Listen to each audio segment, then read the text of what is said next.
ಸರ್ಕಾರ ದಿವಾಳಾಗಿದೆ, ಅವ್ರ ಕಡೆ ದುಡ್ಡು ಇಲ್ಲ, ಎಲ್ಲ ಲಕ್ಷ್ಮಿ ದುಡ್ಡು ಕೊಡುವ ಗೃಹಲಕ್ಷ್ಮಿ ಅಂತ ಹೇಳ್ತಾರೆ. ಅವ್ರ ಮೊದಲು ಕೇಂದ್ರ ಸರ್ಕಾರಕ್ಕೆ ಆಗ್ರಹ ಮಾಡ್ಲಿ, ಈ ಬಾರಿ ಬಜೆಟ್ ನಲ್ಲಿ ಕರ್ನಾಟಕ ರಾಜ್ಯಕ್ಕೆ ಅನ್ಯಾಯ ಮಾಡಿದ್ದಾರೆ. ಕೇಂದ್ರ ಸರ್ಕಾರದವರು ನಮ್ಮ ಬಜೆಟ್ ನಮ್ಮ ಕರ್ನಾಟಕ ರಾಜ್ಯಕ್ಕೆ ಬರಬೇಕಾಗಿರುವಂತ ಏನೇ ದುಡ್ಡನ್ನ ಕೂಡ ಕೊಡ್ಲಿಲ್ಲ. ಅದರ ಬಗ್ಗೆ ಮೊದಲು ಬೆಳಕನ್ನ ಚೆಲ್ಲಿ, ಗೃಹಲಕ್ಷ್ಮಿ ಏನು ನಾವು ಜನರಿಗೆ ಹೇಳಿದ್ವಿ, ನಾವು ಗೃಹಲಕ್ಷ್ಮಿಯನ್ನ ಕೊಡ್ತೀವಿ. ಅವ್ರಿಗೆಲ್ಲ ಗೊತ್ತಿದೆ, ಇಡೀ ರಾಜ್ಯ ಜನರಿಗೂ ಗೊತ್ತಿದೆ, ಅವ್ರಿಗೂ ಗೊತ್ತಿದೆ, ಸ್ವತಃ ಅವ್ರಿಗೂ ಗೊತ್ತಿದೆ.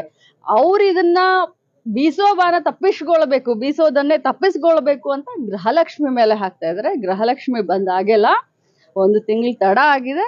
ಈಗ ಶೀಘ್ರದಲ್ಲೇ ಗೃಹಲಕ್ಷ್ಮಿಯನ್ನು ನಾವು ಬಿಡುಗಡೆ ಮಾಡ್ತೀವಿ. ಯಾರು ಹೇಳ್ತಾರೆ? ಅವ್ರು ನಮಗ್ ಸಂಬಂಧನೇ ಇಲ್ಲ, ಅವ್ರು ನಮ್ಮ ಪಕ್ಷಕ್ಕೆ ಸಂಬಂಧನೇ ಇಲ್ಲ. ಅವ್ರ ಮಾತಿಗೆ ಉತ್ತರ ಕೊಡುವಷ್ಟು ನಾವೇನ್ ಚಿಕ್ಕವರು ಅಲ್ಲ. ಶಿವಕುಮಾರ್ ಮತ್ತೆ ಸಿಎಂ ಸಿದ್ದರಾಮಯ್ಯ ನಡುವೆ ದುರುಪಯೋಗಿಸಲು ಈ ರೀತಿ ಖಂಡಿತವಾಗ್ಲೂ ಇದು ಒಂದು ಪೊಲಿಟಿಕಲ್ ಪ್ರೊಪಗಂಡ.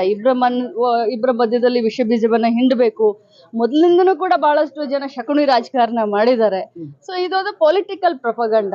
ಸೊ ಇದಕ್ಕೆ ಯಾರು ಸ್ವಲ್ಪ ಹಾಕೋದೂ ಇಲ್ಲ. ಮತ್ತು ಸಿದ್ದರಾಮಯ್ಯ ಸಾಹೇಬ್ರಾಗ್ಲಿ ಅಥವಾ DK ಶಿವಕುಮಾರ್ ಸಾಹೇಬ್ರಾಗ್ಲಿ ಬಹಳ ಮುತ್ಸದ್ದಿ ರಾಜಕಾರಣಿಗಳು.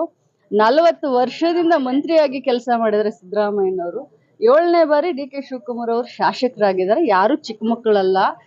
ನಮ್ಮ ಭಾಷೆ ಬಂದ್ಬಿಡ್ತಾವೆ ನಾವು ಮಾತಾಡ್ಬೇಕಾದ್ರ, ಅದಕ್ಕೆ ಅದು ಬೇಡ. ರಾಜಕಾರಣ ನಡೀತಾ ಇದೆ.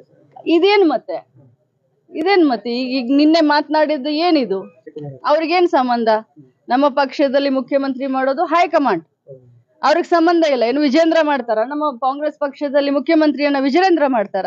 ಇಲ್ಲ, ನಮ್ಮ ಪಕ್ಷದಲ್ಲಿ ಮುಖ್ಯಮಂತ್ರಿ ಮಾಡೋದು ಹೈಕಮಾಂಡ್ ಮತ್ತು ಆರ್ಶಿ ಬಂದಂತ ಶಾಸಕರು. Thank you.